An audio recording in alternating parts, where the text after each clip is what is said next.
Assalamualaikum warahmatullahi wabarakatuh. Salam sejahtera untuk kita semua. Om Swastiastu, Namo Buddhaya, salam kebajikan. Yang kami hormati, dosen pengampu Dr. Muhammad Jibril Tojibu SEMSI, dan yang kami kasihi teman-teman sekalian. Terima kasih atas kesempatan yang diberikan kepada kelompok kami. Saya adalah Kati Prameswari dan dua rekan saya, Al-Faruq Bila dan Melvianti Sampe. Nah, pada kesempatan kali ini, kami ingin mempresentasikan hasil diskusi kami mengenai pasar, di mana di dalam materi ini terdapat beberapa subbab yang akan kami jelaskan satu persatu. Baik, langsung saja kita masuk pada materi yang pertama, yakni modal dalam ekonomi. Apa sih modal dalam ekonomi itu? Jadi, teman-teman, modal dalam ekonomi adalah representasi realitas yang disederhanakan untuk memahami fenomena ekonomi tertentu. Model digunakan untuk menghilangkan detail yang tidak relevan agar ekonom dapat fokus pada aspek-aspek penting yang ingin dipahami. Modal dalam ekonomi ini juga berfungsi untuk menjawab beberapa pertanyaan seperti apa yang menentukan harga sebuah apartemen, apa yang menentukan siapa yang akan tinggal di apartemen yang lebih dekat ke universitas, dan bagaimana cara kerja mekanisme ekonomi dalam mengalokasikan sumber daya. Selanjutnya, kita akan masuk pada materi yang kedua, yaitu konsep dalam menganalisis perilaku ekonomi. Konsep ini terbagi menjadi dua, yaitu optimasi dan keseimbangan. Optimasi itu di mana individu dan perusahaan berusaha memaksimalkan manfaat dan keuntungan dengan sumber daya yang terbatas. Hal ini berarti baik individu maupun perusahaan mencari cara terbaik untuk menggunakan sumber daya yang mereka miliki. Yang kedua yaitu keseimbangan. Dalam interaksi pasar, keseimbangan terjadi ketika permintaan sama dengan penawaran, sehingga tidak ada dorongan bagi harga atau kuantitas untuk berubah. Perbedaan antara optimasi dan keseimbangan adalah jika optimasi dia itu menjelaskan bagaimana agen ekonomi bertindak, sedangkan keseimbangan menjelaskan bagaimana interaksi pasar mencapai titik yang stabil. Selanjutnya materi yang ketiga yaitu kurva permintaan. Nah, saya rasa teman-teman sudah cukup familiar ya dengan kurva permintaan. Namun sebelum membahas kurva permintaan, kita harus tahu terlebih dahulu apa itu permintaan. Nah, permintaan adalah jumlah kesediaan seseorang untuk melepas uangnya atau membayar demi mendapatkan sebuah barang. Jadi, jika membahas kurva permintaan, dia itu menunjukkan hubungan antara nilai dan jumlah kesediaan seseorang untuk melepas uangnya atau membayar demi mendapatkan sebuah barang. Kurva permintaan didasarkan pada hukum permintaan yang menyatakan bahwa jika harga suatu barang meningkat, permintaan terhadap barang tersebut akan turun, dan sebaliknya, dengan asumsi bahwa faktor lain tetap. Kurva permintaan umumnya miring ke bawah, yang berarti bahwa semakin rendah harga, maka semakin banyak orang yang ingin membeli barang tersebut. Contohnya, jika harga turun, maka lebih banyak orang yang akan menyewa apartemen, di mana ini permintaannya meningkat. Sebaliknya, jika harga naik, maka lebih sedikit orang yang bersedia menyewa, di mana permintaannya yang turun. Baik, itu saja dari saya. Untuk materi selanjutnya akan dijelaskan oleh rekan saya, Melvianti Sampe. Untuk Melvi, saya persilakan. Selanjutnya, saya akan menjelaskan mengenai kurva penawaran. Nah, kurva penawaran yaitu bagaimana harga dan jumlah barang yang ditawarkan berhubungan satu sama lain.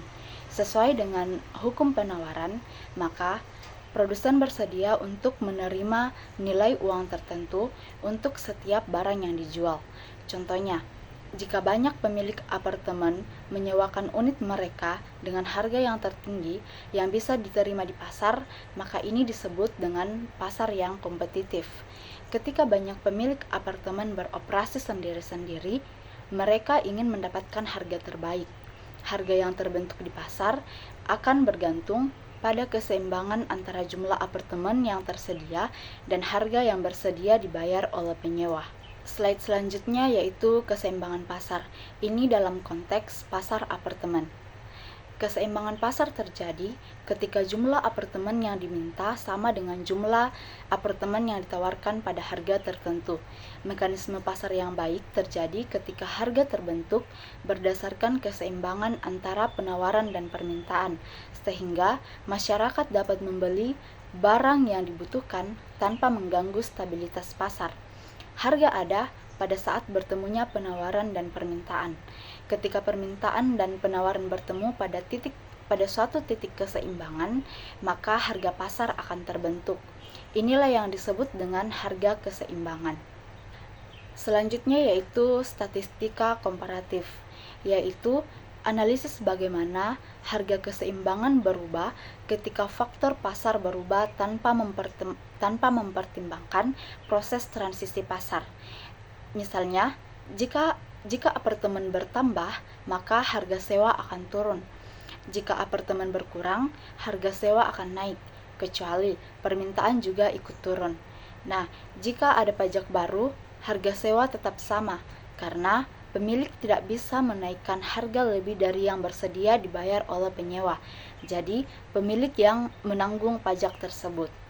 Intinya adalah harga apartemen tergantung keseimbangan antara jumlah yang tersedia dan jumlah yang dicari.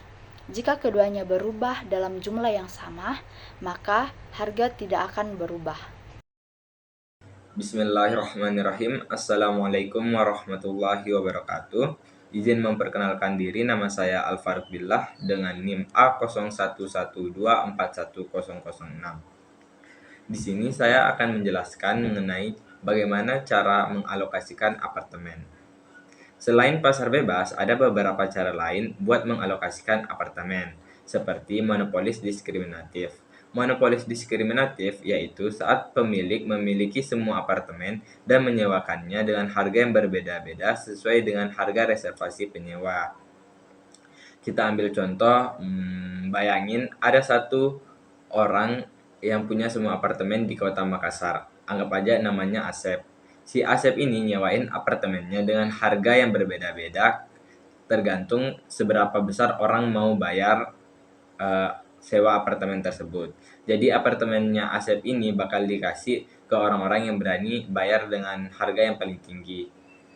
Hasilnya ini semua unit apartemen akan terisi seperti yang di pasar bebas, tapi harganya lebih bervariasi. Ada yang dapat harga 13 juta, 12 juta, atau mungkin 15 juta begitu.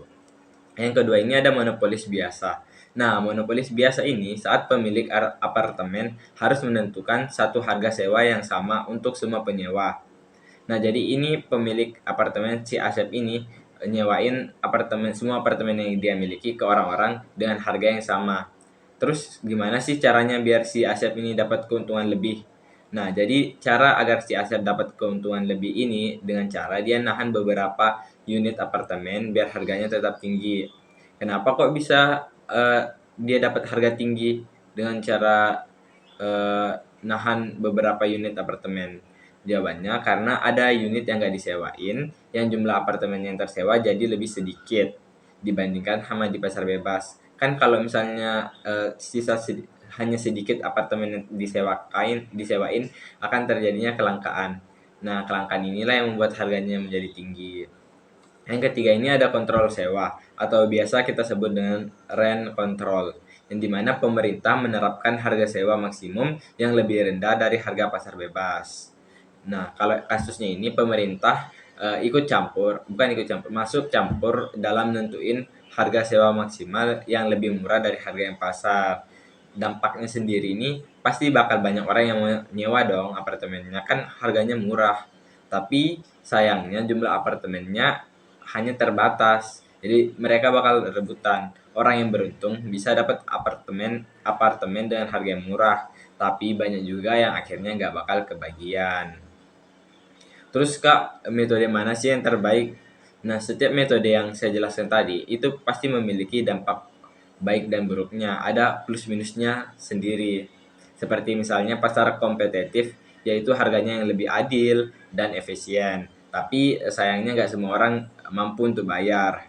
Sedangkan monopolis diskriminatif sendiri itu dia masuk ke efisien karena harganya disesuaikan sama harga kemampuan setiap orang. Tapi pemiliknya ini bakal untung besar karena keuntungan setiap orang kan beda-beda. Harga yang dikasih ke orang-orang itu kan beda-beda. Terus penyewanya juga harus bayar lebih mahal karena akan bersaing dengan penyewa yang lain.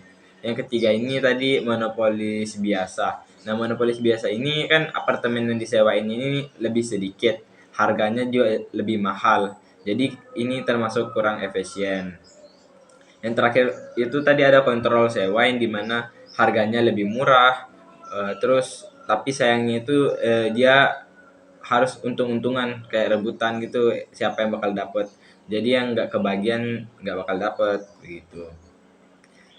Oke, lanjut ke materi selanjutnya, itu ada efisiensi Pareto. Nah, konsep efisiensi Pareto ini mengatakan bahwa suatu alokasi dianggap efisien jika tidak ada cara untuk membuat seseorang lebih baik tanpa membuat orang lain lebih buruk. Maksudnya apa sih? Jadi kita ambil contoh nih ya. Ada Asep sama Jamal. Si Asep eh, dia tidak mempunyai kue, sedangkan si Jamal punya satu kue. Karena si Asep mau makan kue, si Asep curi kuenya si Jamal. Akhirnya si Asep sekarang punya satu kue, sedangkan Jamal tidak memiliki satu kue. Nah, inilah yang disebut efisiensi Pareto, karena dia membuat dirinya lebih baik dengan cara membuat orang lain lebih buruk gitu. Terus hubungannya dengan ekonomi apa sih, Kak? Nah, di pasar kompetitif dan monopolis diskriminatif, eh, hal ini termasuk efisien karena apartemen yang disewainnya ini ke orang yang paling menghargainya. Sedangkan di monopolis biasa dan kontrol sewa ini tidak termasuk dengan efisiensi Pareto karena masih ada cara lain biar orang lain bisa lebih untung tanpa merugikan yang lain. Jadi efisiensi Pareto dan ekonomi ini berhubungan banget. Terus perbandingan metode alokasi apartemennya gimana, Kak? Nah, kalau apartemennya dibagi secara acak, bisa aja kan orang yang bersedia bayar lebih ini nggak dapat apartemen. Tapi kalau misalnya mereka bisa barter atau kasih kompensasi, akhirnya sistemnya ini bakal balik ke yang lebih efisien, kayak misalnya di pasar bebas. Karena pasar bebas kan secara alami bikin alokasi yang lebih efisien.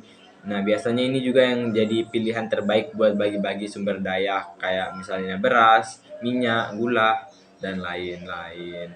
Itulah tadi materi yang bisa saya bawakan. Jika ada kurangnya itu datangnya dari saya, jika ada lebihnya itu pasti dari Allah Subhanahu wa taala. Wassalamualaikum warahmatullahi wabarakatuh.